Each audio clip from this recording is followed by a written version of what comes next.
It's Károly. I'm leading the data innovation team at MOL Group. For the first, let me introduce to you the MOL Group and to say some words about it. MOL Group is the second largest company in Eastern and Central Europe and owns several companies, 33 companies like MOL, INA, and Slovnaft. MOL Group has 25,000 employees and has activities in oil and gas upstream, midstream, and downstream. Upstream means taking out the crude oil from the ground. This is producing the crude oil. And downstream means processing the crude oil and producing fuels, gasoline, and feedstock to the plastic industry. Midstream means the connection between upstream and downstream. It is the transportation of the gas and oil. Now we are focusing on downstream, and we have 6 units in downstream, 4 refineries, 1 in Hungary, 1 in Slovakia, and 2 in Croatia, and we have 2 petrochemical units as well. We have a lot of sensors in refineries and petrochemicals and logistics. We are collecting 400,000 sensor data each minute. In retail, we have 2,000 service stations in the region, and we have 1 million transactions each day in these petrol stations. And we have a lot of data, and we see that there are a lot of opportunities, and it's time to leverage the value from this data, and that's why we started dealing with big data and machine learning. And we have some pilots now, and we are working on an enterprise-level project. How can we use the machine learning based on this data? And let's see the details about these pilots from my colleague, Tibor. Okay, thank you. Good afternoon. My name is Tibor Komróczki. I'm Process Information and Automation Leader at Danube Refinery, MOL. I'd like to presentation about some pilot experiences, proof of concept experiences, and how can we like to starting the big data analysis in Danube Refinery, which is important in big data analysis and the digital transformation in asset performance monitoring system and process safety management in the refinery. Very important, the people, how can we increase the knowledge of people and competency of people in advanced analytics sites, how can we modify our processes, technology processes, maintenance processes in refinery-wide, and also very important, the technology changes, and tracking these technology changes with new things. And what is the journey in the continuous improvement? First of all, very important in the continuous improvement architecture, the big data architecture in the refinery. The main segment we can improve in the refinery, the yield improvement in the refinery, energy intensity in the refinery, and how can we avoid the agency accident and process safety events in the refinery. When we analyze the database and different data sensors, IoT, industrial IoT technology, we analyze some area, how can we improve this data analysis, this area. Very important, increase the efficiency and energy. And very important nowadays, how can we reduce the operations performance in the refinery, how can we support the alarm management, new alarm logics in the refinery. Very important, the control loops, the measurement in the behavior in the refinery, how can we analyze and activity and control loops behavior. We support the energy modeling and optimization. And very important, the condition-based and predictive-based maintenance in the refinery. We continue support the advanced process controls with inferential and descriptive statistic calculations. And after, when we creating a small project or big project with data, with deeper understanding the different technology in the refinery. For example, last year we starting the delay coker technology analysis, and we found many correlation and new technology correlation in delay coker unit. How can we improve the advanced analytics? it's a journey. Every company, we also collecting data. We're collecting refinery sensor data more than 20 years, and we're analyzing what happened and creating investigation and corrective actions in the refinery, the earlier events. After we diagnostic this data, how can we avoid these unplanned shutdowns in the refinery, and how can we creating predictive analysis with machine and predictive analysis in technology and technology correlation. And maybe in the future we can creating the prescriptive analysis also.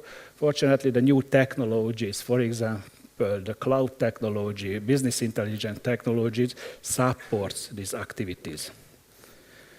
You can see the refinery information system architectures. Also a very important system, the plant information, the OSIsoft plant information system in the refinery.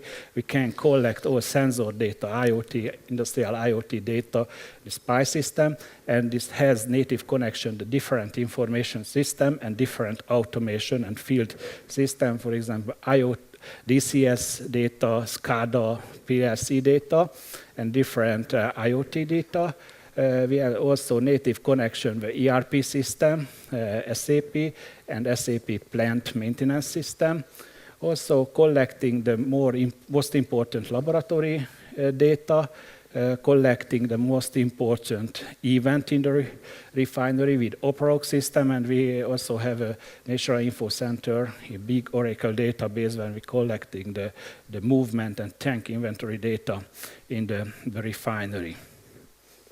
In the analysis, we starting with Azure machine learning and R and Python technology.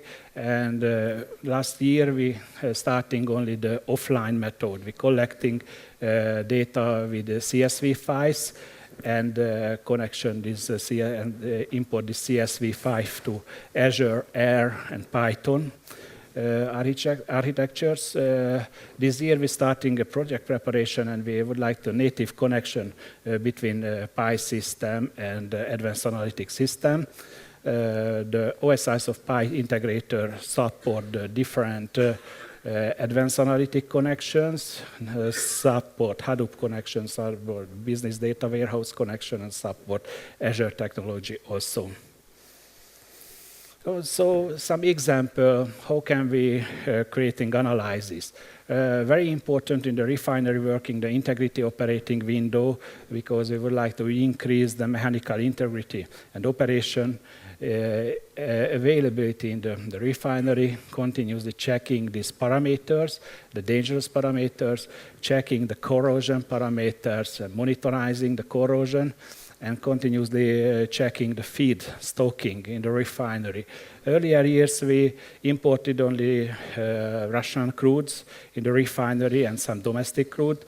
Now, these years, we import more than 50 different crudes in the refinery. So the analysis the different crudes and analyzes the yield structure in the different crudes is very important in the refinery.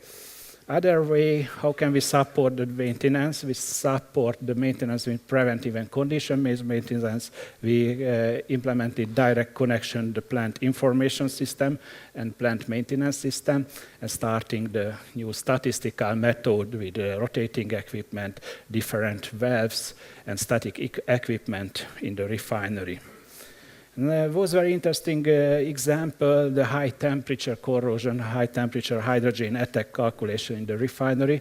It's a very dangerous situation in the refinery. Some years ago, in the United States, 7 people died in a big explosion in the refinery, which caused by high temperature hydrogen attack.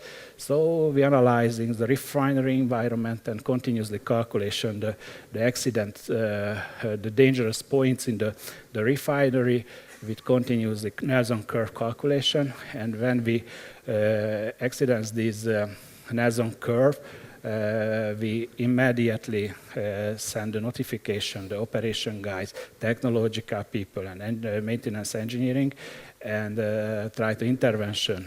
First of all, intervention in the technology, of course. For example, decrease the temperature, decrease the pressure, or decrease the hydrogen content.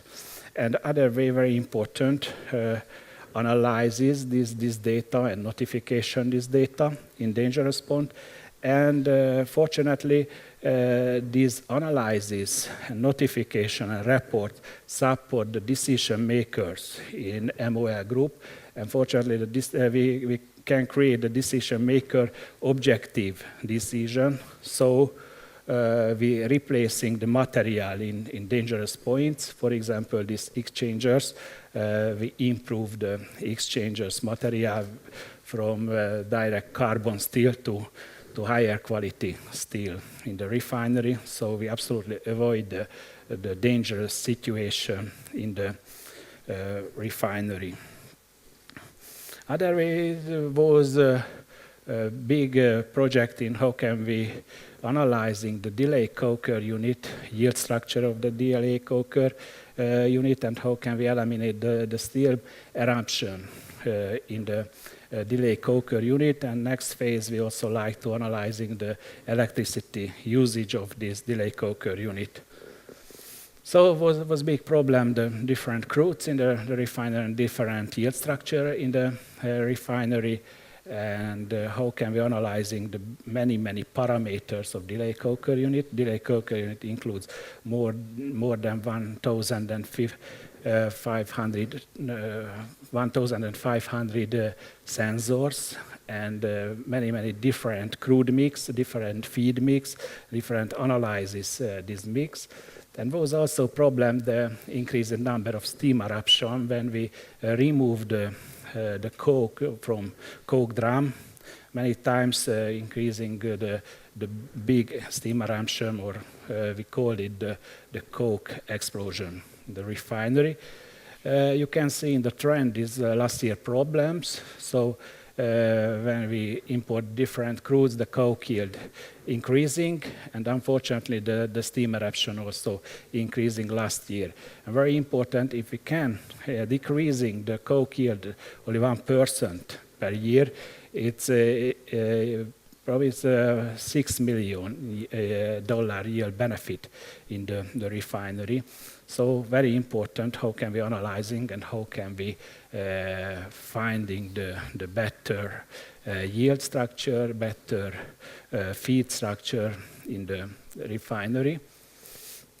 So we improve model calculation, the data, the different feed of the delay coker unit, and we analyze some correlation. Maybe the most important factor, the residue hydrocracker unit, the RHC content of delay coker feed. It's other material. We imported the Slovnaft refinery from Bratislava site.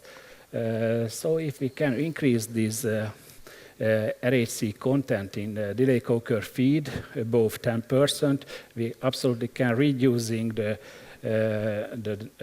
steam eruption in the refinery, in the delay coker unit drum. And very important, when we can online analysis of feed and we can prediction the feed and the coke yield structures, we can decreasing the coke yield and can decreasing the electricity in the delay coker unit.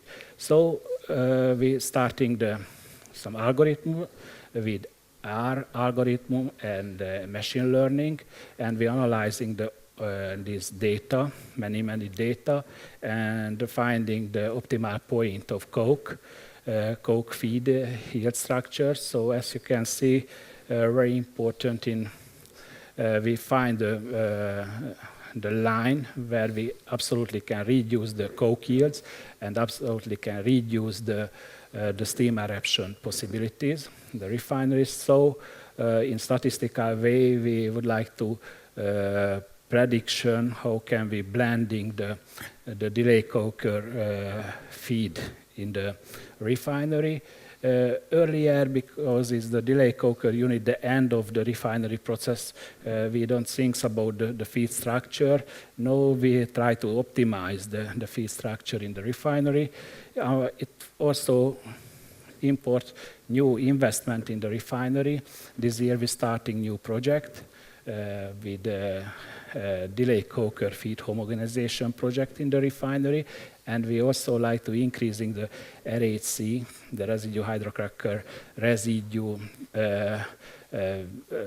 loading in real station in Danube Refinery. It's also very good thing in the Slovnaft Refinery, so it's absolutely global optimum in MOL group sites. And when we creating these analyses, the feed analysis and RHC content analysis, we can better operation in delay coker unit. First of all, we calculation on the offline way. After this project, this connection, the plant information system and advanced analytics sites, we can create absolutely online calculation in feed, and we can creating online calculation of the coke yield prediction in the refinery. We collect all data about all important data for calculation, first of all, and cleansing this data in PI asset framework structure, and we calculation the easier methods in PI asset framework sites. After we send this data to machine learning or other big data analytics system, for example, R or Hadoop system. And the end of this calculation, we can creating the absolutely online way in RHC content in feed tank. And you can see the calculation. At this phase, we calculation only once per day the RHC content in different feed tanks in the delay coker unit.